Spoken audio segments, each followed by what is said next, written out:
유엔 식량 농업기구가 얼마 전 식량 시스템의 붕괴를 예언했습니다. 우크라 사태 이후 유가는 물론 밀값까지 크게 오르면서 식량 위기가 본격적으로 대두되고 있다는 것입니다. 유엔은 이번 위기가 2차 대전 이후 최악의 식량 재난이 될 것이라고 경고했는데요. 이에 대해 한 비료 생산 회사의 CEO는 식량 위기가 오느냐의 문제가 아니다. 얼마나 거대하게 위기가 찾아오느냐가 문제다라고 말했습니다. 우리는 그동안 잊고 있던 사실이 있습니다. 현재 지구의 나이는 46억 살로 지구도 언젠간 종말할 수 있다는 것입니다. 하지만 기후변화로 인해 이 지구 종말의 시계는 더욱 빨라졌다고 하는데요. 2040년 이전까지 지구의 평균 온도가 1.5도가 상승해버린다면 결국 지구온난화의 마지노선을 넘어설 것이라는 겁니다. 매년 역대급 폭염이 발생하는 것을 지켜보면서 정말 지구가 수명을 다하지 않을까 하는 걱정이 드는 것도 사실인데요. 그렇다 보니 새로운 행성에 대한 연구도 활발히 이루어지고 있습니다. 이 과정에서 가장 중요한 것이 바로 식량 문제였는데요. 사실 식량은 인간의 생명을 유지시키는 제일 기본적인 단계이기 때문에 지구 종말 문제에 있어서 가장 핵심적으로 다뤄지고 있습니다. 그런데 이러한 근심을 덜어줄 수 있는 국가로 한국이 급부상했다는 소식입니다. 무슨 일인지 한번 알아보시죠. 수많은 통계에 따르면 지금 전 세계 식물은 13%에서 15%까지, 많게는 40% 정도까지도 멸종되고 있는 상황입니다. 영국의 큐 왕립식물원에서는 지구촌의 식물 30만 종 중 약 40%가 멸종 위기에 처해 있다는 보고서를 발표하기도 했는데요. 이에 모든 나라들은 기후변화에 대해 나름대로의 대처를 하고 있는 중입니다. 그 중에서도 제일 주목받는 것은 바로 종자산업인데요. 종자는 생물의 번식에 필요한 기본 물질로 씨와 씨앗을 뜻합니다.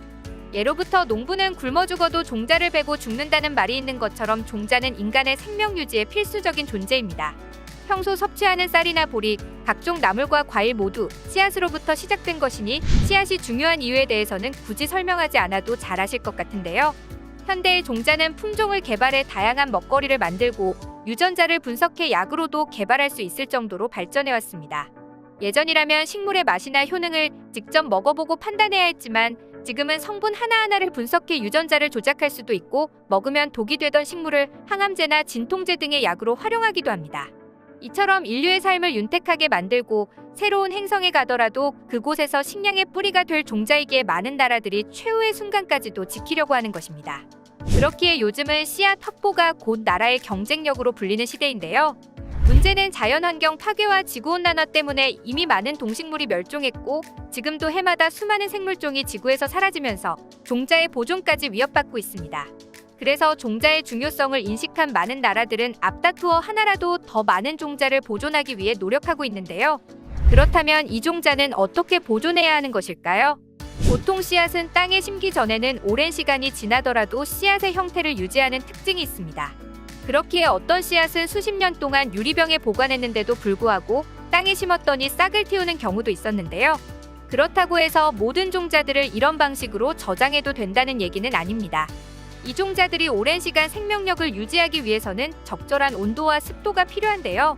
씨앗 속에 수분이 너무 많으면 쉽게 썩기 때문에 수분을 6에서 8%로 줄여 건조시키고 다른 미생물이나 미세물질에 오염되는 것을 막기 위해 밀봉한 다음 0에서 10도의 저온으로 저장해야 합니다. 이렇게 운영되는 것이 바로 종자은행인데요. 이런 종자은행은 이미 많은 나라가 보유하고 있습니다. 하지만 그보다 한 단계 더 앞서서 기후변화나 핵폭발 등 예상하지 못한 지구 종말에 대비해 설립되는 곳이 있는데요. 바로 종자를 뜻하는 시드와 금고를 뜻하는 볼트가 합쳐진 시드볼트입니다. 시드볼트는 전 세계에 딱 두 군데만 있는데요. 한 곳은 노르웨이의 스발바르이고 다른 한 곳이 바로 한국의 경북 봉화군에 위치한 백두대간 글로벌 시드볼트입니다. 노르웨이에 위치하고 있는 스발바르 국제종자저장고의 경우 전 세계가 함께 만든 시설인데 비해 한국의 시드볼트는 오로지 한국의 기술로만 만들어져 많은 사람들을 놀라게 했습니다. 이 시드볼트는 노아의 방주라고도 불리는데요. 과거 인류가 나날이 포악해지자 하나님은 홍수를 내려서 인류를 멸망시키려 했었죠. 다만 의로운 사람들은 살려주기 위해 만든 것이 바로 노아의 방주입니다. 그런데 이런 시드볼트가 식물판 노아의 방주라고 불리는 이유가 있는데요. 봉화군에 자리한 시드볼트는 봉화군에서 백두대간을 따라 해발 600m의 고지에 오르면 보입니다. 동그란 모양의 이 건물을 열고 들어가면 지하 저장고가 나타나는데요. 콘크리트 벽이 60m나 되기 때문에 진도 7의 지진도 거뜬히 견뎌내도록 설계되었습니다. 그뿐만 아니라 벙커 미사일이 뚫을 수 있는 관통 길이도 30m이기 때문에 미사일의 공격에도 거뜬하죠. 지진이나 국가 분쟁 속에서도 이 시드볼트는 모습을 유지하며 보존된다는 이야기인데요. 한국의 시드볼트가 전 세계가 협력해 만든 노르웨이의 스발바르 국제 종자 저장고와 어깨를 나란히 할 정도로 견고하다고 합니다. 그런데 거기에 그치지 않고 내부 시설은 완벽한 방수 시스템까지 갖췄다고 하는데요. 거기에 노르웨이의 저장고가 세워졌던 이유는 평소 기온과 습도가 낮아 씨앗을 보존하기 좋다는 이유 때문이었는데 한국은 기술력으로 영하 20도, 40%의 습도까지도 만들어낸 것입니다. 이런 덕분에 전 지구적 재앙이 닥치는 순간 세계 인류가 이 봉화군으로 달려와야 하는 상황이 되어버리고 말았습니다. 이 시드볼트가 완공된 후에는 2019년에 국가보안시설로 지정되었는데요. 여기에는 노르웨이에서는 보관하고 있지 않은 국내와 해외의 야생식물 종자를 무려 10만여 점이나 보관하고 있습니다. 스발바르는 식량 작물의 씨앗을 주로 보관한다면 백두대간은 야생식물의 씨앗을 보존한다는 점에서 약간의 차이점이 있는데요. 야생식물의 종자를 보관하는 이유 중 하나는 바로 식물 다양성 확보에 있습니다. 만약 2013년에 국제 멸종 위기로 지정된 구상나무가 야생 상태에서 멸종이 된다면 백두대간에 보관된 종자로 다시 되살릴 수 있는 것입니다. 한국의 시드볼트에 이렇게 어마어마한 양의 종자를 확보할 수 있었던 것은 세계 각국에서 MOU 업무 협약을 맺은 덕분이었는데요. 과거 한국에서 확보해서 연구했던 종자는 4만 점 정도였습니다. 그런데 2017년부터는 해외에서 보낸 종자도 보관하기 시작했는데요. 많은 나라들이 한국의 뛰어난 시드볼트 기술력을 보고 자신들의 종자도 맡아달라고 부탁한 것입니다.